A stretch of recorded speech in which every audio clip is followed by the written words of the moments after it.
Hey everyone, good evening. Thanks so much for joining us for another Wednesday night Bible study with the Nicholasville Church of Christ as we continue our series, Theological Themes in the Old Testament. Last week in this series, we spent some time thinking about creation. We talked about the covenant in Eden that is there in the opening chapters of Genesis. We talked about what the creation narratives there in Genesis 1 and 2 tell us about God, tell us about creation itself, and also what they tell us about human beings, what they tell us about us. Tonight is creation part two. I'd like us to spend a little bit more time in creation. I realize that that might seem like a long time to spend in only the opening chapters of the Old Testament and the opening chapters of the Bible, but beginnings are really important. And without spending a good deal of time in the beginning, I'm afraid we may not fully appreciate the rest of the message and story of the Old Testament. So we'll spend some time tonight looking at the days of creation, and we'll also spend a little bit of time thinking about the book of Revelation. I realize that might seem a little bit strange to talk about Revelation in a class like tonight, but bear with me on that and you'll see where I'm going. And then after we do those things, we'll make some conclusions about not only tonight's class, but last week's, make some conclusions about creation as a whole. So I want us to begin by looking at the days of creation. If you grew up in a church context, if you grew up in Bible class, then you probably grew up learning the 7 days and what God created on each day, really creating on 6 days. But you probably grew up learning the 7 days of creation. And then over time, as you got older, those discussions may have changed to a more scientific discussion about whether or not creation literally happened this way, whether or not the days were literal 24-hour days. May have had discussions about if evolutionary theory can in any way coexist with this creation account, these types of things. I'd like to go ahead and say at the outset of this class that I'm not actually going to engage those things tonight. I would rather have someone far more scientifically trained than myself speak to those things. I think they would be able to talk about them in a much more meaningful and effective way. But also, although those conversations are important, and I don't want to take away from them at all, I'm afraid that something of at least equal importance, and perhaps even greater importance, often gets lost in those conversations. And that's what the creation accounts tell us about what God intended when He created the heavens and the earth, what God intended for His creation. And so that's what I'd like us to focus on tonight. So there are 7 days in the Genesis 1 creation account, 6 of which we see God creating, and then on the seventh day, God rests. And so let's go ahead and read together the opening verses of Genesis 1, verses 1 and 2. In the beginning, God created the heavens and the earth. The earth was without form and void, and darkness was over the face of the deep, and the Spirit of God was hovering over the face of the waters. So notice verse 2 with me. When God creates the heavens and the earth, it's not like the heavens and the earth as we know it. This is a formless and void earth. This is an earth covered in darkness and covered in water. A good word, I think, to sum up this earth in verses 1 and 2 that we read about is disorder. This is a disordered world. And from this starting point, God's further creative activity begins. So on the screen here is a chart that I borrowed from Richter's Epic of Eden, one of the books that I recommended in our first class session. And you can see here that the days of creation are all outlined here on this chart. You may notice that day 6 is divided into 6a and 6b to highlight that humanity is the climax of God's creation. But notice that we have days 1 through 3 across the top with different aspects and different parts of the universe, the cosmos coming into existence on each day. So we have day and night on day 1. On day 2, we have the waters above, or the heavens, and the waters below are separated. On day 3, dry land appears and vegetation begins to grow. And then on days 4 through 6, we have the parts of the universe. These same parts, they are populated in the same order that they were created. So on day 4, we have the sun and moon to rule over the day and night. On day 5, we have birds in the heavens and fish in the seas. And on day 6, we have land animals and we also have humans on the earth. And then on day 7, God rests. And so there is parallelism, there is symmetry in creation. And what I think that shows us, something very important that it shows us, is God creating order and harmony out of disorder. Now, I'd like to go back to day 7, where we read about God resting. As a child, I remember being taught that this doesn't mean that God was tired and God needed to take a rest or take a nap after 6 days of creating everything. That's a natural way that we take the word rest typically, but it really means here that he simply ceased from his work because creation was finished. And it's true that he ceased. But I think a little bit of background info might help us understand this idea of God resting even more. So, in the ancient Near East, rest was a term often used for kings who emerged victorious from conflicts. When a king had successfully established or defended his kingdom in battle, he rested. And in the Bible, we read of both Joshua and David, and they are spoken of as receiving rest from the Lord when they are victorious in battle. And so clearly, in those contexts, rest did not just simply mean that they stopped working, though it did mean that, but it also had the idea of kings resting in the reality of their rule. They established themselves as worthy and ready to rule or perhaps to continue to rule. And so when we think about the Lord and the God of the universe, this same idea makes sense for day 7 as well. God has effortlessly created the universe. Remember from last week, God is simply speaking things into existence in Genesis 1. He has effortlessly created the universe and he has ordered it correctly. And now he is enthroned above his ordered, his harmonious creation as the rightful ruler.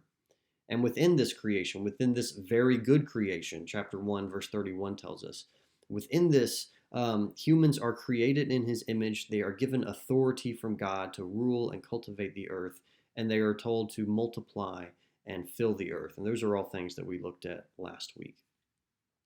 So, an important thing that I'd like us to note in this understanding of God resting is that the typical Hebrew word for kings resting or ruling in peace is actually not the one used in Genesis 2. The typical word is something that we would pronounce like nuach, but the word here is instead shavat. Shavat.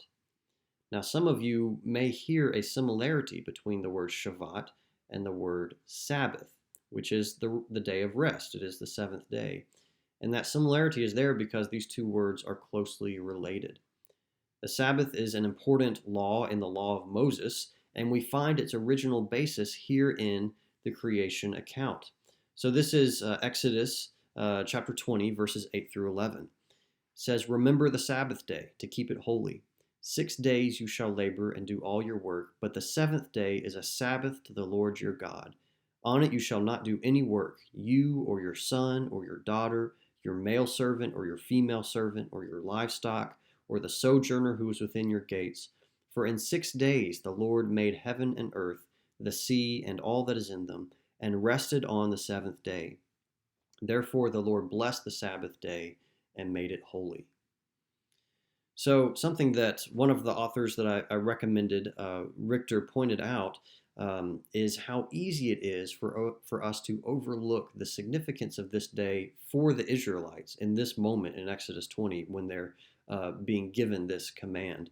Because the Israelites have just come out of forced labor in Egypt, where their value was measured by how much they produced for Pharaoh. And God is clearly communicating to them here that he is going to be a very different master over the Israelites than Pharaoh was. And he demonstrates that by instituting the Sabbath. Now, there are some who believe that the Sabbath should continue to be observed by Christians today, and I believe they base this argument in part on its presence at creation, with the Sabbath predating the law of Moses. There are a couple of New Testament passages regarding the Sabbath that make me unwilling to reach that same conclusion, but one doesn't have to believe that we must keep the Sabbath today in order to see an important principle here, right here in creation. There is more to being human than the work we do or the results that come from it. And that is a message that the world has long needed to hear, and it's a message that the world needs to hear today. Despite all the good work that God has set humanity to do, and he set them to do that work in the garden, their purpose in life is not fully realized by that work. Having time set aside to put work aside and lift our eyes up to God, that is a central part of who we are. And so, an application from creation and an application from the Sabbath command in Exodus that we can still apply today. Let's be intentional about carving out time in our often very busy calendars for real restorative rest that allows us to focus on what and who is our central purpose and meaning in life. There's more to this idea than just protecting our mental health or our physical health by taking time to rest, although that is, of course, very important. But this idea of making time in our schedules to rest, that is actually a central part of our relationship with God. So now that we've discussed the days of creation, I want to zoom in on a couple of features in the Garden of Eden. And then after looking at them, I want us to take our minds to the book of Revelation briefly. And again, I realize this might seem like an odd place to go to the last book of the Bible to talk about creation. But I think that this will help us see where the entire story and entire message of the Old Testament and really all of Scripture is going. There is language at the end of Revelation that is clearly meant, I think, to remind us of these opening chapters in Genesis. A while ago, quite a while ago now, I preached on the fellowship of heaven, and that was the last sermon in the series to wrap up the phase Fundamentals of Fellowship, and that phase of our theme for this year. It's perfectly okay if by this point that sermon is totally forgotten. I know it's been a while ago, but if you remember anything from that sermon, then some of this might sound a little bit familiar. But in Genesis 2 and verse 9, we have two trees that are mentioned. We have the tree of life and the tree of the knowledge of good and evil. Now, we tend to focus on that second tree, the tree of the knowledge of good and evil, because of what happens next in Genesis. But here I want us to note this first one. The tree of life again appears in chapter 3 after Adam and Eve sin. And God knows that he must cast Adam and Eve out of the garden so that they will not have access to the tree of life, because if they have access to that tree, then they can eat from it and live forever. And then notice also in Genesis 2, there's a river flowing out of the Garden of Eden, and it divides into 4 rivers there. And so with all that in mind, I'd like us to go to Revelation chapter 22, and I'd like us to read verses 1 and 2. It says, "Then the angel showed me the river of the water of life, bright as crystal, flowing from the throne of God and of the Lamb through the middle of the street of the city. Also on either side of the river, the tree of life, with its 12 kinds of fruit, yielding its fruit each month. The leaves of the tree were for the healing of the nations." So this is part of John's description of the New Jerusalem, and notice what he sees there. The river of the water of life flowing out from God's throne. And then in verse 2, we have the tree of life. And the language here in Revelation 22 makes it sound like the tree and the roots of the tree stand up from the ground with its roots spread out on either side of the river. And the river runs right through and right underneath it. And then that tree is bearing abundant fruit. It says it's bearing 12 different kinds of fruit, and its leaves bring healing. I don't think there's any doubt that this description is meant to call our minds back to the Garden of Eden and God's good creation before sin enters the world. We established a couple of weeks ago that the Old Testament, and really the entire Bible, is essentially the story of redemption. And this glimpse here at the end of Revelation, at the very conclusion of the Bible, shows us where our redemption is headed. It is headed back to the harmony and unity and peace that existed in the very beginning. And so this wraps up our time focusing on creation. I'd like to conclude by combining our observations from this week with last week to give us a fuller picture of some important themes that are there in the creation narratives. So creation, the creation accounts, they reveal to us things about God. We see that he is sovereign, that he is creative, that he is the God of harmony and order. We also learn about creation. We learn that it is dependent on God, that it is good, that it reveals God's goodness. We learn that creation is God's property and his temple. And we also learn about mankind. We learn that we were created to rule, we were created to cultivate, and we were created for relationship. The days of creation show God making harmony and order from disorder, and then ruling as a good king over his good creation. And the language that's used to describe the New Jerusalem, our eternal dwelling place with God, is clearly meant to remind us of the Garden of Eden. And this gives us an important clue about where the story of redemption is heading. It is heading back to the full fellowship that humanity experienced with God before sin entered the world. So thank you all. I hope that this has been really uplifting and helpful for all of you. I hope you all are having a great week. Next week, when we get into this class again, we will talk about that moment when sin does enter the world and the story of redeeming humanity really gets into motion. But thank you all. Hope you all are doing well. Have a great rest of the week. Thank you.